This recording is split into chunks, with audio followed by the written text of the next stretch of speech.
All right, good evening, everyone. Thank you once again for being with us for the Bible study on Genesis. Tonight we're going to be looking into now the life of Jacob after he leaves his family home.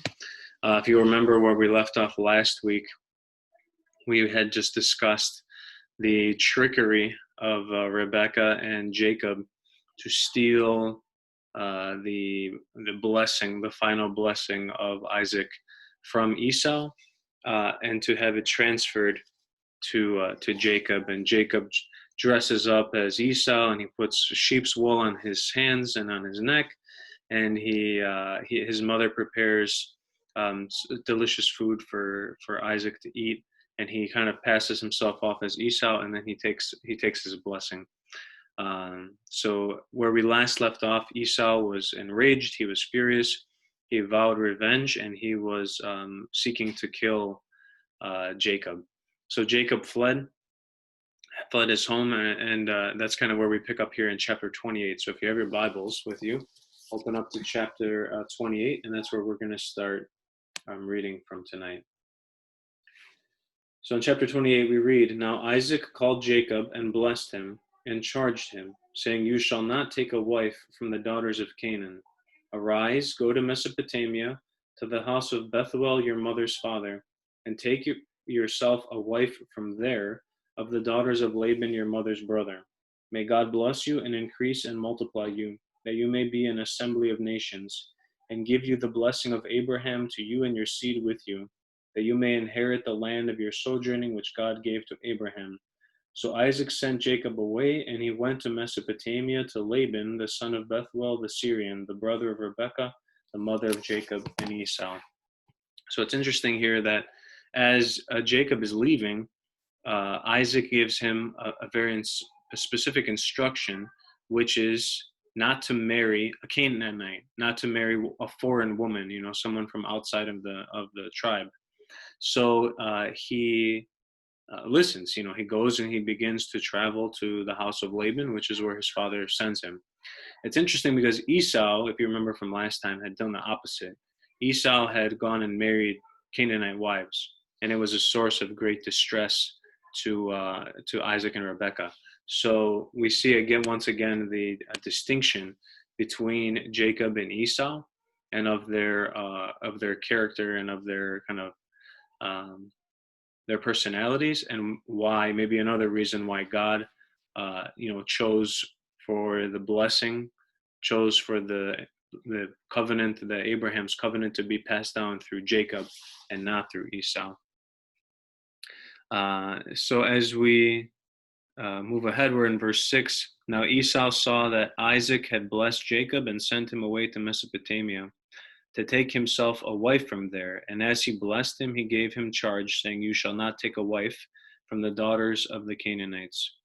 And Jacob had obeyed his father and mother and had gone to Mesopotamia. Also Esau saw that the daughters of Canaan did not please his father Isaac." So Esau comes to the realization that his wives are not good in the sight of his parents.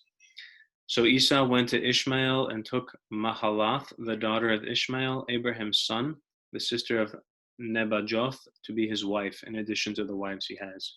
So he goes and he marries another woman who is at least in the lineage of Abraham, right? She's part of the family, being one of the daughters of Ishmael. So we kind of have an awakening there. You see Esau kind of wakes up and sees that his choices maybe have led him down this path now where he's been stripped of his blessing and his birthright. And we see him start to kind of change or rectify some of the decisions that he's made. And that'll play out even more later on. We might get to it today. It might be next week as well. Now in verse 10, we start an important little story here, which is the story of Jacob's ladder, the vision of Jacob's ladder. So in verse 10, "Now Jacob went out from the well of Oath and went towards Haran. So he came to a certain place and stayed there all night, because the sun had set. Then he took one of the stones of that place and put it at his head, and he lay down in that place to sleep." So as he's traveling, he finds a nice place to lie down, and he lays down to rest. and he sleeps on a rock for his pillow. In verse 12, we continue. Then he dreamed, and behold, a ladder was set up on the earth, and its top reached to heaven. And there the angels of God were ascending and descending on it. So behold, the Lord stood above it and said, I am the Lord God of Abraham your father and the God of Isaac. Do not fear. The land on which you lie I will give to you and your seed. Also your seed shall be as the dust of the earth. You shall spread abroad to the west and to the east, to the north and the south. And in you and in all your seed, all the tribes of the earth shall be blessed.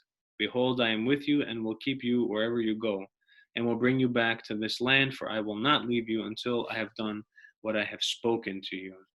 So in this vision, he sees a vision of the Lord standing at the top, standing in heaven at the top of this ladder, connecting earth to heaven, and these angels are going up and down the ladder.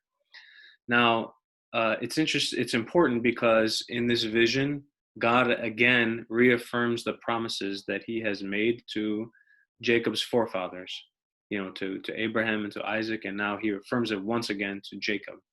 The promise that they will have many descendants, the promise that they will receive as an inheritance the land that they are, dwelling in and traveling through, that will be their home, and that they will have God's blessings and protection all of their days. So this is really a source. St. John Chrysostom talks about how this is a big source of encouragement for Jacob, because this is a difficult time for him. He's at enmity with his brother. There's a lot of contention back home. It's not safe for him to stay in his own house. He has to flee. He's traveling. He has nothing, right? He leaves home very suddenly. He doesn't have hardly any possessions with him, and he's alone in the wilderness. And so God gives him this vision once again to comfort him, to give him some encouragement and reassurance that God is with him, that he's not being abandoned. And we see that during this time of his life, and really not just during his travels here, but we'll see that for the next really 20 years of Jacob's life, he endures a lot of difficulties. He lives a life full of toil. And we'll talk more about it in the next chapter or two. He's being pursued by his brother, and he continues in faith. So Jacob becomes a big example of faith for us, in that God has made him these promises, but Jacob won't see them come to fruition right away. It'll take years and years of patience and suffering, really. Jacob in many ways suffers, so that before he sees these promises come to fruition. And he doesn't lose faith. He doesn't lose his trust in God. And that's really what faith is. That's what the nature of faith is. It's trusting in the power of God, even when the promises don't appear right away. Now, for me, just, kind of putting myself in Jacob's shoes, as a modern day Christian, what is the promise that God has made to us, right? Through his son, Jesus Christ, he's promised us eternal life in the kingdom of God. He's promised us that he's coming back. He's promised us that all the evil things of this world will be made right, that, the sick will be healed, that the dead will be raised, and yet we live in a world where these bad things continue to happen to people. Bad things continue to happen to good people.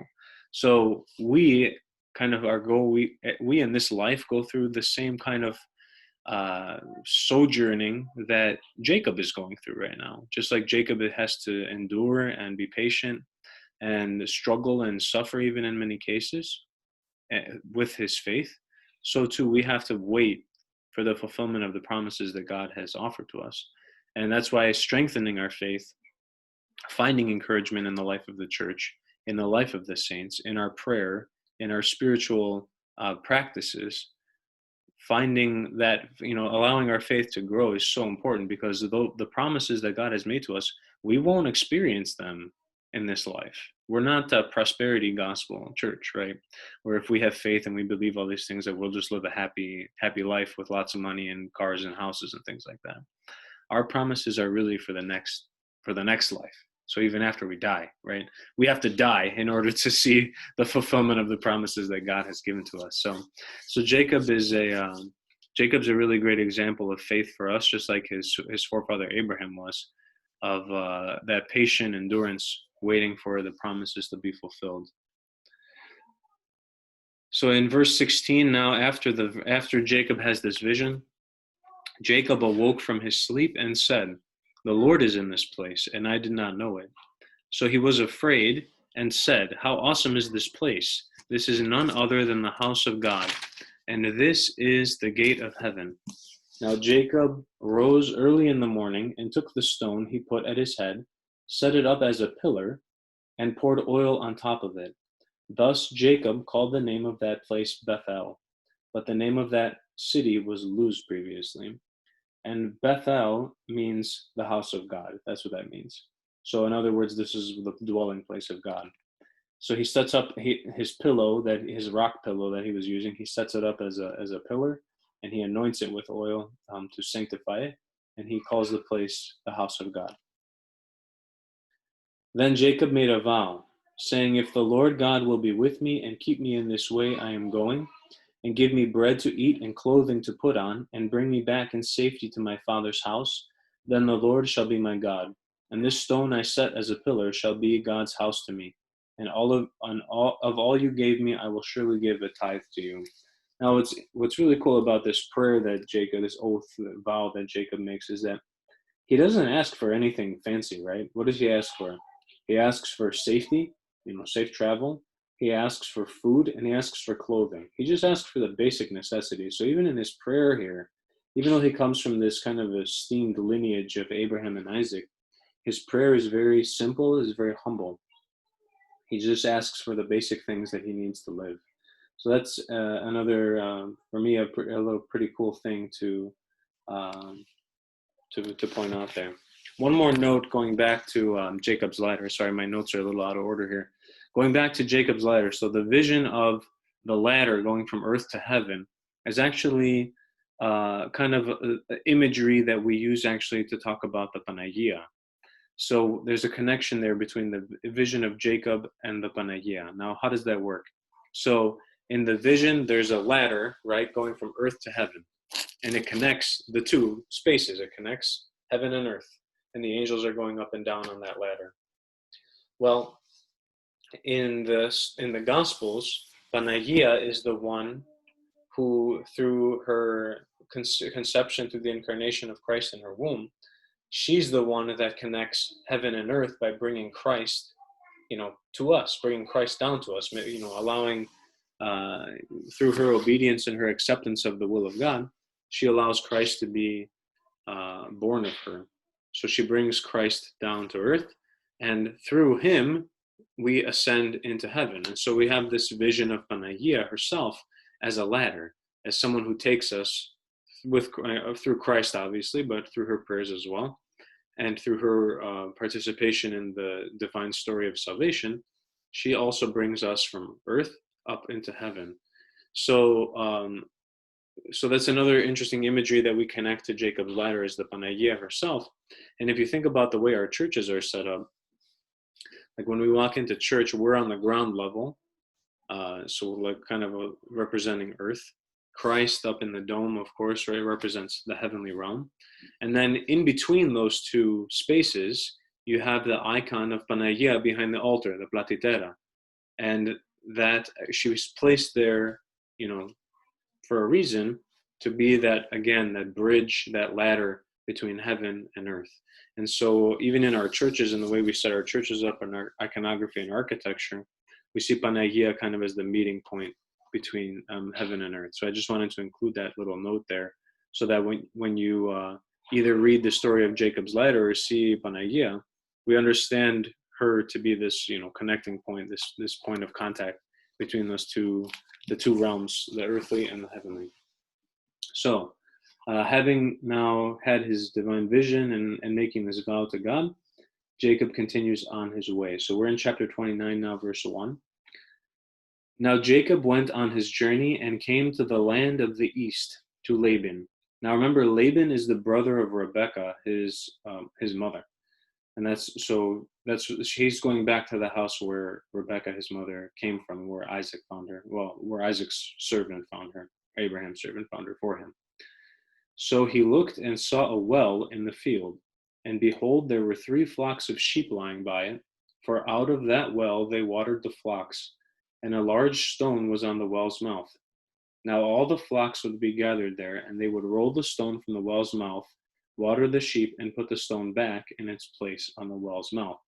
Now this motif of the well should be familiar to you, because if you remember from last time, we talked about the story of Abraham's servant finding Rebecca for Isaac, and he meets her at the well, and she waters his camels. So now we are back at a well near the house of Laban once again, where these flocks of sheep are grazing, and they're waiting for their shepherds to come and to water them, to give them water to drink. So now Jacob comes to this well. So in verse 4, Jacob said to them, "My brethren, where are you from?" And they said, "We are from Haran." Then he said to them, "Do you know Laban the son of Nahor?" And they said, "We know him." So he said to them, "Is he well?" They said, "He is well. Look, his daughter Rachel is coming with the sheep."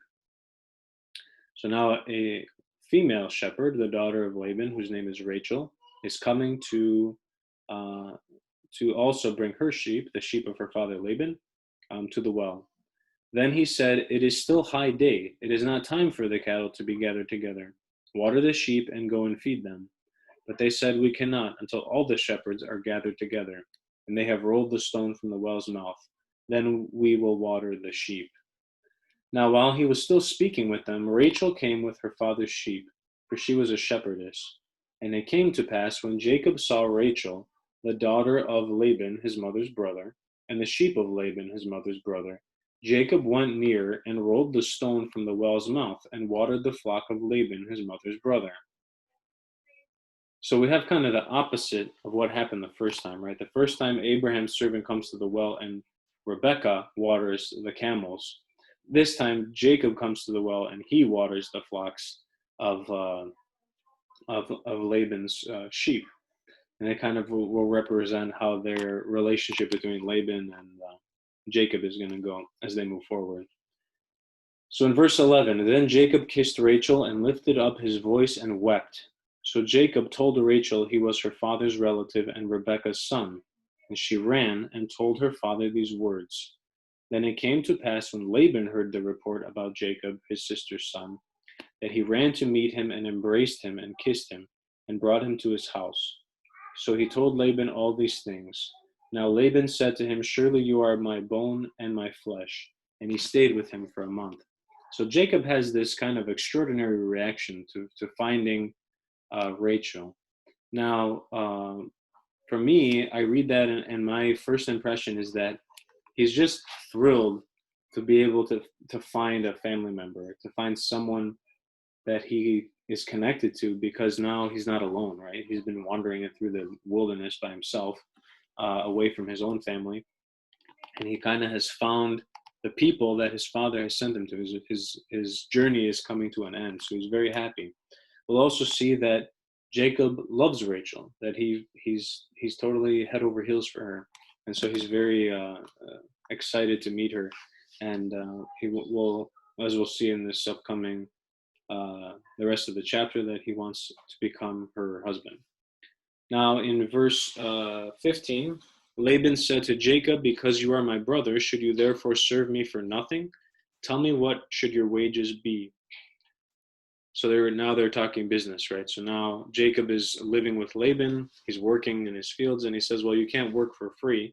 For your family. What do you want in return for your work?" Now Laban had 2 daughters. The name of the elder was Leah, and the name of the younger was Rachel. Leah's eyes were delicate, but Rachel was beautiful in form and appearance. Now Jacob loved Rachel. So he said, "I will serve you 7 years for Rachel, your younger daughter." So he says, "I'll work for you for 7 years if I can marry Rachel." So Laban said, "It is better that I give her to you than to another man. Stay with me." So Jacob served 7 years for Rachel, and they seemed only a few days to him because of the love he had for her. So he fulfills his duty, right? He fulfills the 7 years of work that he has promised to Laban, and it says at the time passed by so fast because the only thing he could think about was how much he loved Rachel and how he would be able to marry her after these 7 years of work were over. So in verse 21, then Jacob said to Laban, "Give me my wife, for my days are fulfilled, that I may go into her." Now Laban gathered together all the men of the place and made a wedding feast. Thus it came to pass in the evening, he took Leah, his daughter, and brought her to Jacob. So he went into her. So, in other words, the time came to consummate the marriage, and Laban, the father of these two daughters, does not give Jacob Rachel, he gives Jacob Leah.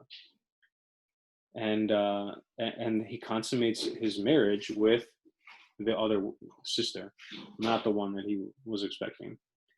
So Laban gave his maid Zilpah to his daughter Leah as a handmaiden. Then it came to pass in the morning, behold, it was Leah.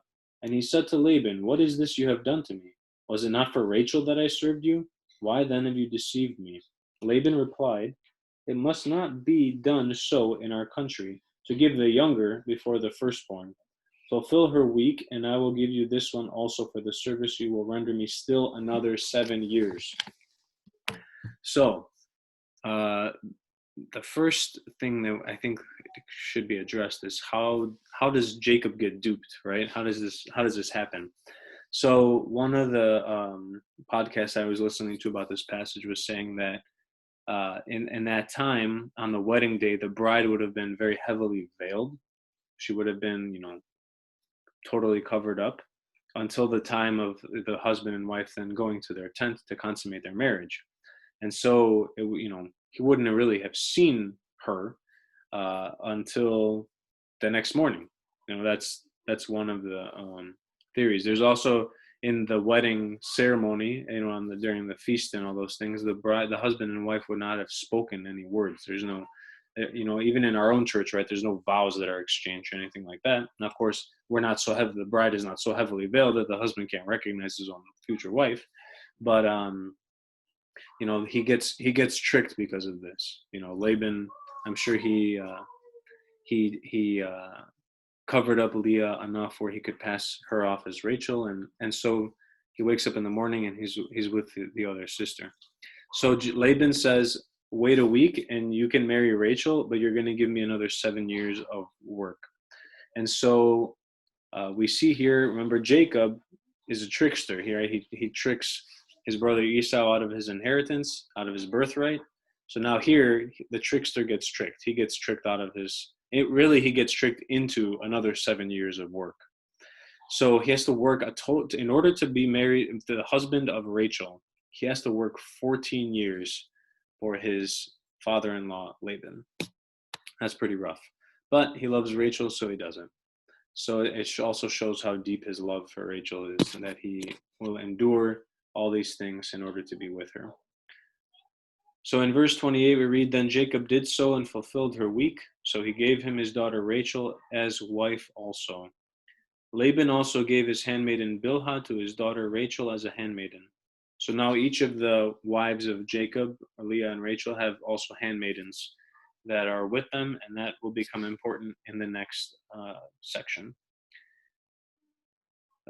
Okay, so then in verse 30, basically we read that Jacob and Rachel get married, and that he loved Rachel but more than he loves Leah. He doesn't really love Leah. He just got tricked into marrying her, which is strange and interesting how that developed. But he loves Rachel, and Leah's kind of, she's there because now they're married, whether he likes it or not.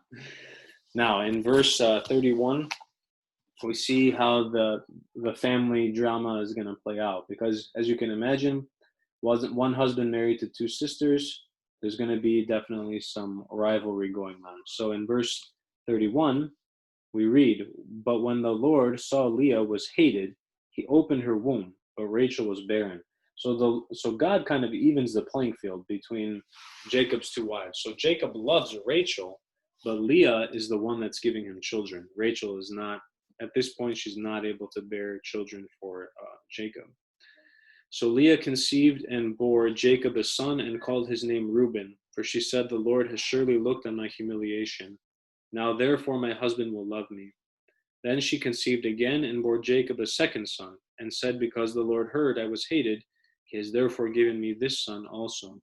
So she called his name Simeon. She conceived again and bore a son, and said, "Now this time my husband will be on my side, because I have borne him 3 sons." Therefore she called his name Levi. Now she conceived again and bore a son, and said, "Now I will give thanks to the Lord." Therefore she called his name Judah. Then she stopped bearing. So Leah has 4 sons for Jacob, and that's a big deal. Sons are a big deal, remember, in the Old Testament time, because all the inheritance goes to the male heirs of the family. So the fact that Leah gives him 4 sons is not something to be, sneezed at. And meanwhile, Rachel is not able to have any children. So this is a source of consolation for Leah. To remember, she's the second fiddle. She's playing second fiddle to Rachel in terms of Jacob's affection. But now, again, she's consoled. She takes encouragement from God that she's able to bear children to Jacob. And she says, maybe Jacob will love me now that I'm bearing sons for him.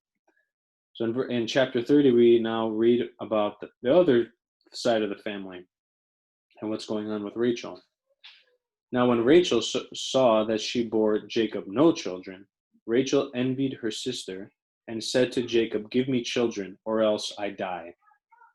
So she has kind of a dramatic moment there, but the point is that she's very distressed. This is very upsetting to her, because as we know from Abraham and Sarah, as we know from Isaac and Rebekah, that barrenness, not being able to have children, was a sign of being cursed, sign of being cursed by God.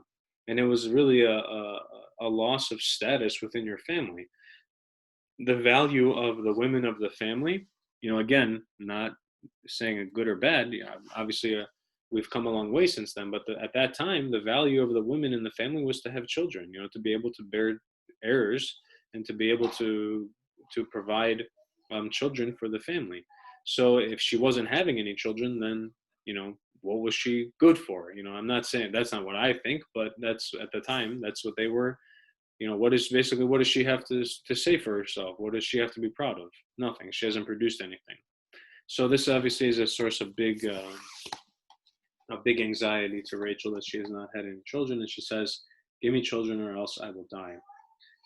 So in verse 2 of chapter 30, Jacob's anger was aroused against Rachel, and he said, "Am I in the place of God, who has withheld from you the fruit of the womb?"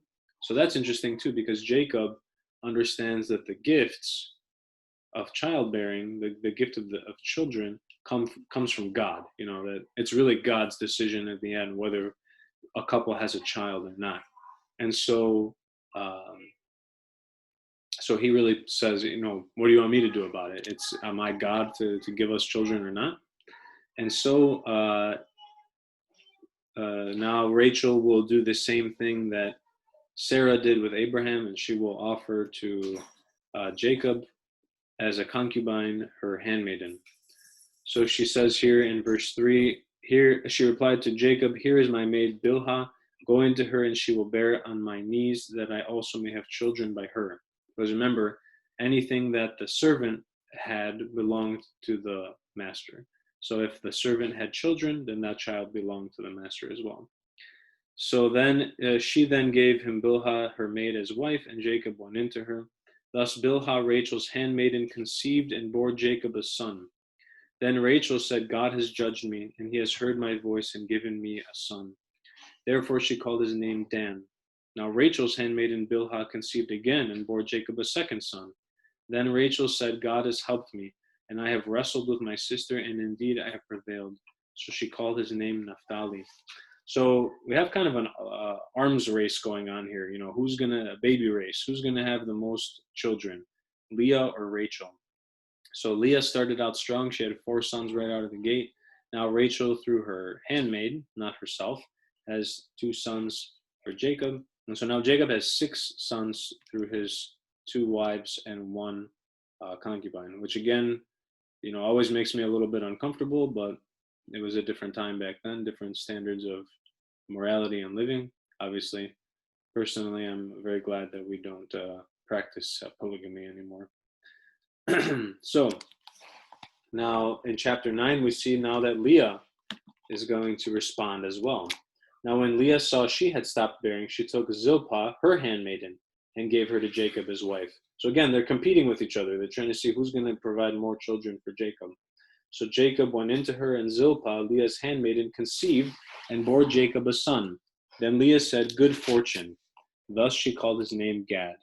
Now Zilpah, Leah's handmaiden, bore Jacob a second son. Then Leah said, "I am blessed, for the women will call me blessed." So she called his name Asher. So now he's got 8 sons, 4 by Leah, 2 by Bilhah, and 2 by Zilpah.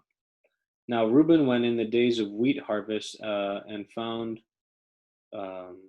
Actually, I'm not gonna read through all this section here.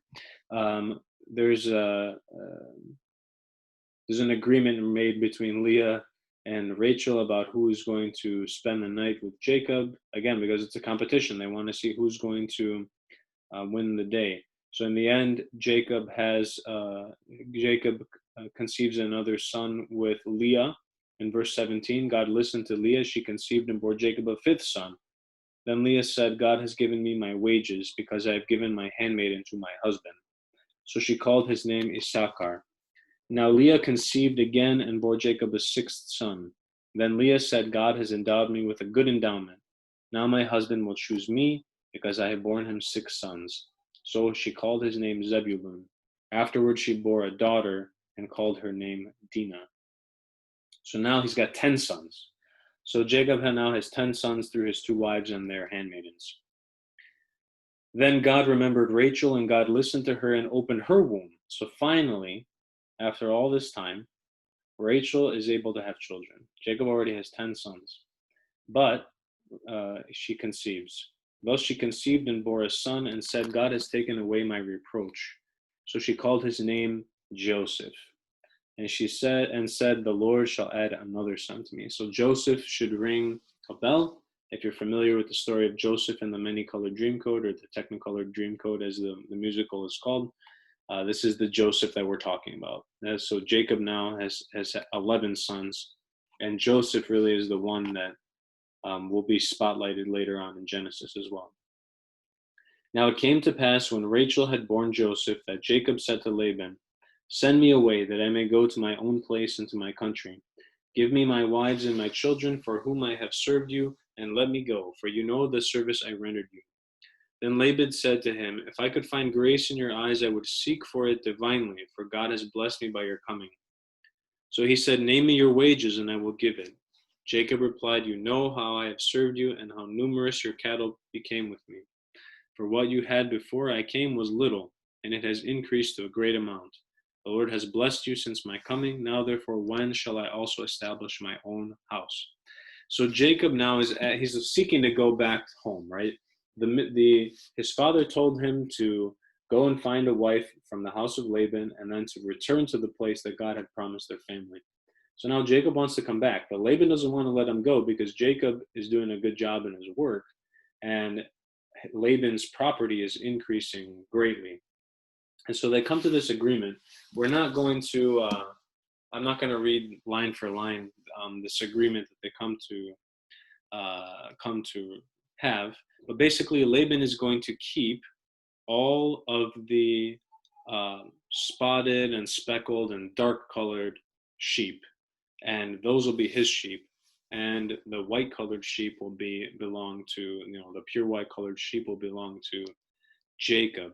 Now Jacob manipulates the situation once again, and he concocts some method of ensuring that when the sheep mate, that they will have, sheep that are, they'll have new baby sheep that are pure white. And so in the end, Jacob is able to manipulate the situation where his flock increases greatly and Laban's flock is decreasing a lot.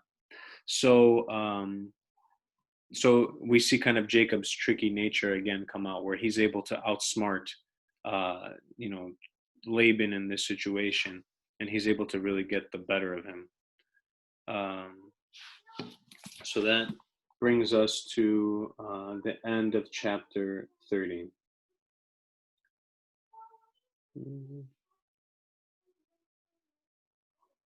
Sorry, I want to make sure I didn't. So I know at some point Rachel has another son. I just want to make sure I didn't miss that. She has a final son, and his name is Benjamin. And so he becomes the 12th. And so these 12 sons, so Jacob in the end has 12 sons. And so the 12 sons of Jacob really become the patriarchs, so to speak, the leaders of the 12 tribes of Israel.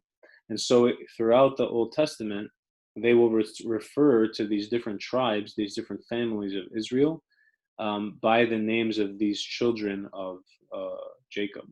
So when you hear, like in the Old Testament, many times you'll read about the tribe of Dan or the tribe of Issachar or Simeon. These are still taking the names of Jacob's sons, and so even their names are important because they are really the names of the 12 tribes. So that brings us to the end of chapter 30. Now, in chapter 31, Jacob has just about had enough, and he decides to flee.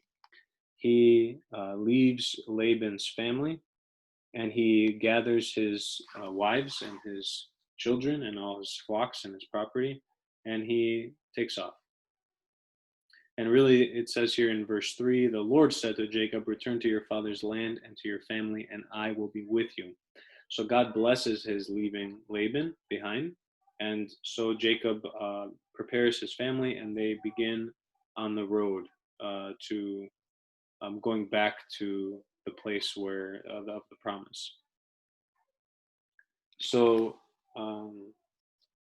in chapter 22, we see that, or not chapter 22, excuse me, in verse 22, we see that 3 days later, after they leave, Laban figures out that they're gone. So it takes him 3 whole days to figure out that they're gone. So he pursues them. He comes after them, and he eventually overtakes them. And Jacob and Laban, in the end of chapter 31, come to an agreement, basically that each of them will kind of keep to their own areas. You know, that they won't interfere with one another's basically flocks, that they won't interfere with one another's livelihoods. So that's really chapter 31. I'm not going to dwell too long on that one. If you want to read through it, please do so.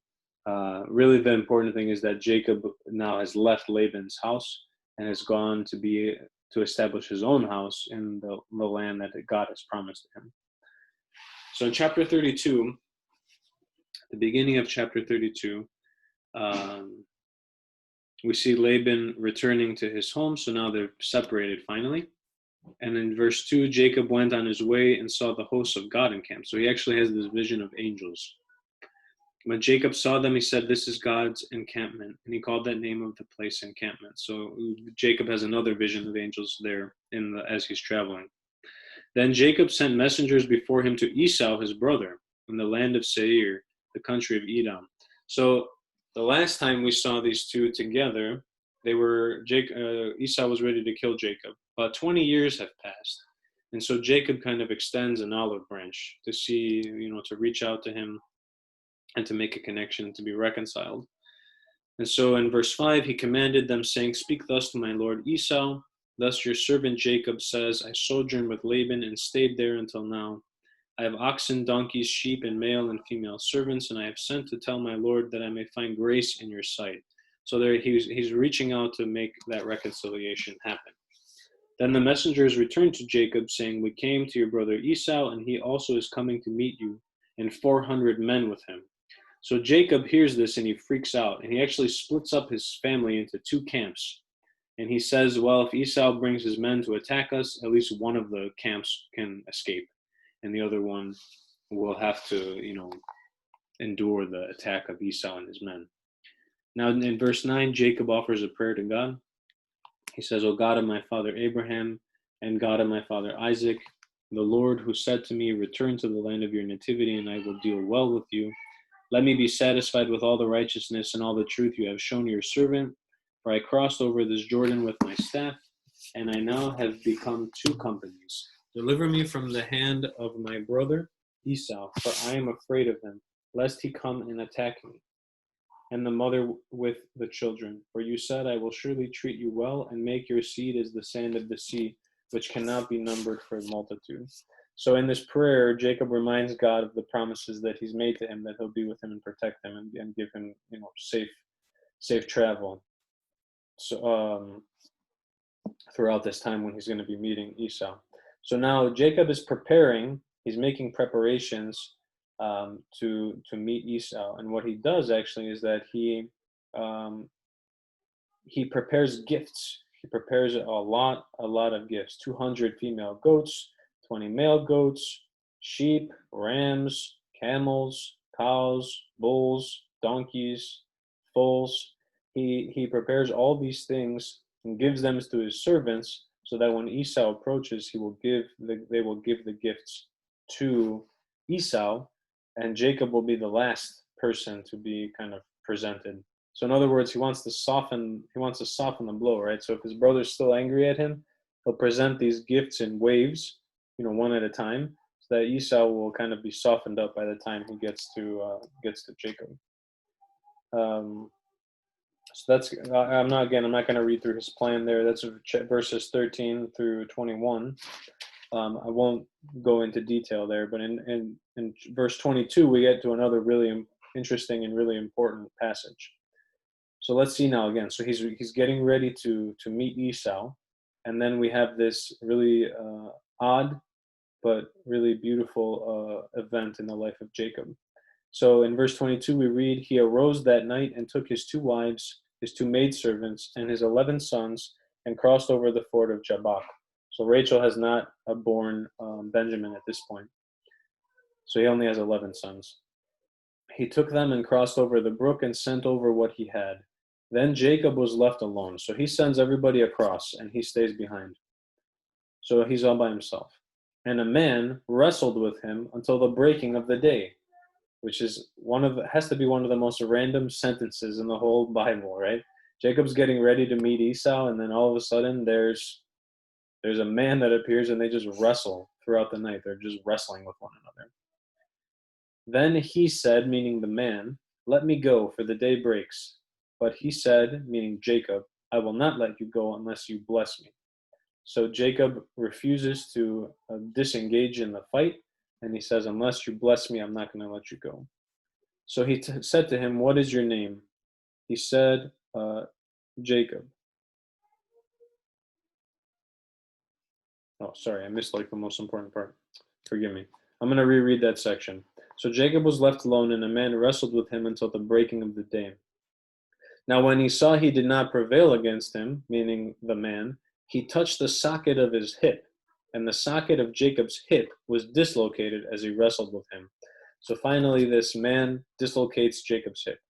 Then he said to him, let me go, for the day breaks. So even though Jacob's hip is dislocated, he won't let go. And he says, I won't let go until you bless me. So he said to him, what is your name? And he said, Jacob. And he said, your name shall no longer be called Jacob, but Israel, for you have prevailed with God and with men. Then Jacob asked, saying, tell me your name, I pray. And he said, why do you ask about my name? And he blessed him there. So Jacob called the name of that place, the form of God. For I saw God face to face, and my soul was saved. When the form of God passed by, the sun rose on him, but he limped on his hip. Therefore to this day, the children of Israel do not eat the muscle that shrank, which is on the hip socket, because he touched the socket of Jacob's hip and the muscle that shrank. So this is one of those passages where you have to say, what is going on here, right? This man appears out of thin air, wrestles with Jacob all night, dislocates his hip, changes his name, blesses him, and then goes on his way. So the implication based on the name that is given to Jacob, the new name that's given to Jacob, but also the name that Jacob gives to that place, is that the man that's Jacob is wrestling with is God. Now, it's one of those things that's kind of like, remember when we were talking about Abraham's, hospitality, when he hosts the 3 angels in his home. God appears to him in that form of a man. Now, really what's going on here in this passage, in this section, is what's important for us is that uh, these stories are a way that God kind of gives us a little hint, right? That one day he's going to come and take human form. Right now, it's just an apparition, right? It's an apparition that God comes and wrestles with Jacob. You know, he's not really a human, right? God's not a human yet at that point. But he's giving us a hint that someday he will, right? He's giving us a hint that someday that's going to happen. And so we see that God is constantly preparing us, humanity, for his eventual incarnation, for him eventually becoming one of us. And just like we talked about with the sacrifice of Isaac, that typology, that vision of the sacrifice of Isaac should have been a big, you know, foreshadowing for the Jews seeing Christ on the cross. So now, when seeing God become a man, we can point back to this as foreshadowing of that happening. Now, it's also important that Jacob wrestles with God, right? He wrestles with God, and he wrestles him very well, to the point where God, at any time he wants, right, can dislocate his hip. You can just make him limp for the rest of his life. So this story teaches us a couple things. First of all, the nature of a relationship with God is one of being engaged, right?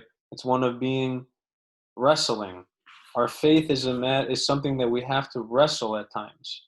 A relationship with God is something we have to wrestle with at times, to put in effort, to struggle. And in that, struggle is where we meet God face to face. It's where we take a new identity, right? Jacob's name is literally changed to Israel.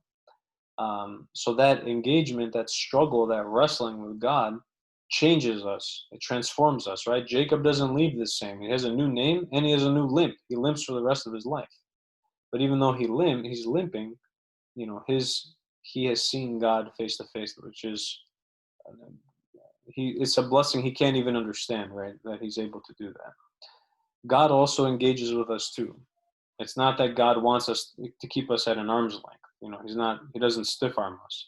God welcomes that engagement. He welcomes the wrestling.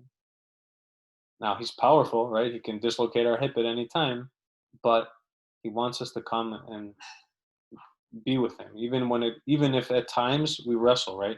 There are many times in our spiritual lives when we wrestle with God, when we don't want to follow his commandments, when we struggle understanding his will for us, when doors close in our life that we want to be open and doors open in our life that we wish never had come to us.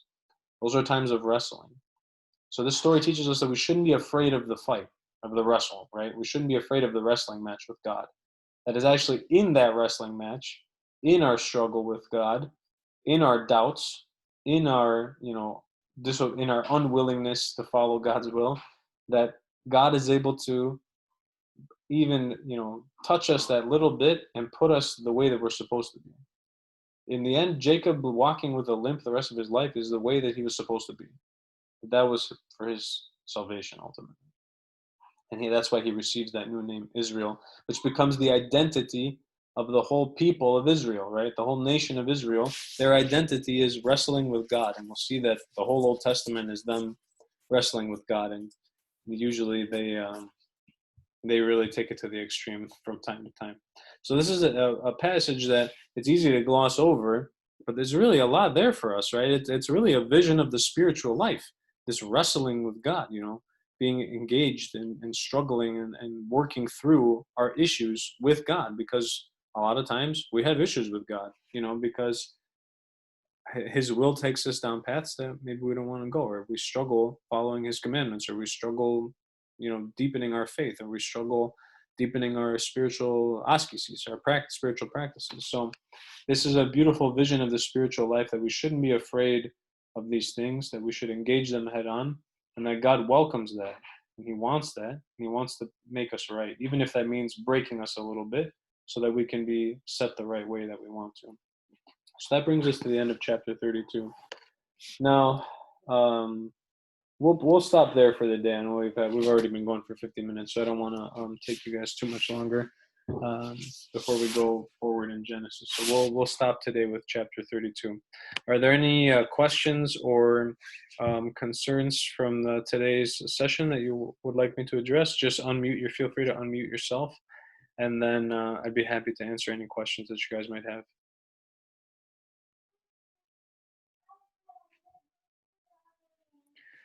All right, seeing none, we will. Well, I have one person unmuted. Someone want to ask a question?